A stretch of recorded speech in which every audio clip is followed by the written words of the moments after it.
Ny centre immatriculateur dia sampandraharaha iray eo anivon'ny ministeran'ny atany sy fitezara-pahefana izay misahana ny firindran'ny fifamoivoizana sy ny fampanarahan-dalàna ireo mpampiasa fiarakodia.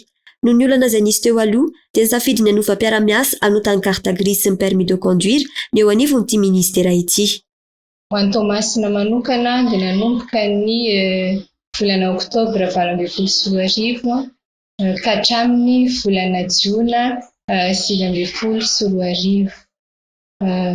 Nandray atota taratasy foana nefa ny SIM tao anatin'izany fotoana izany ka isan'ny mbola vary mangatsiaka miandry anay asa ny fanatotosana ny fanotana ireo carte grise ireo. Efa miverina amin'ny asa fanotana sy famoahana carte grise permis de conduire ny SIM Tomasina amin'izao fotoana izao, saingy misy ireo fandaminana vaovao mifanaraka amin'ny fepetra ara-pahasalamana ary io fanatsarana ny asa sy ny fandraisana ireo mpanjifa. Satria isika mbola ao anatiny amiana ara-pahasalamana tanteraka dia misy fiovany kely fotsiny ny fandaminana eto amin'ny SIM Tomasina.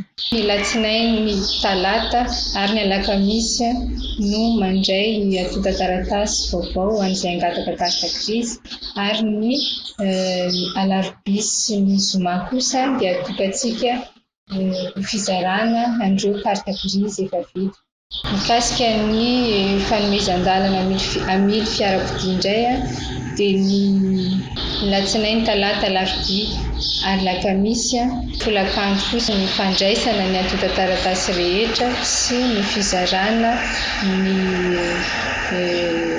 fanomezan-dalana amidy fiarakodia izay efa vita. Ho amin'ny faritany Tomasina dia efa azo raisina ireo permis de conduire ho an'ireo olona nametraka fangatahana tamin'ny volana febroary sy marsa lasa teo. No amafisin'ny tompon'andraikitra eo anivon'ny SIM hatrany fa tsy miantoka ny taratasy napetraka ivelan'ny toerana voatokana ho amin'izany izy ireo.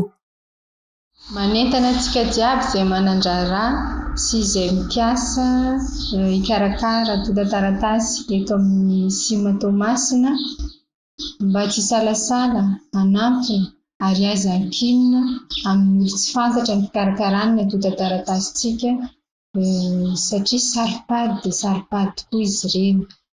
Raha misy fanamarihana dia aza misalasala ihany koa manantona ny tompon'andraikitra ahafahantsika miaraka manatsara ny asa eto amin'ny SIM Tomasina.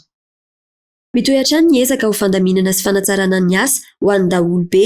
Izany dia mifandraika indrindra amin'ny fanatanterahana ny programa mpampandrosoa ny fanjakana.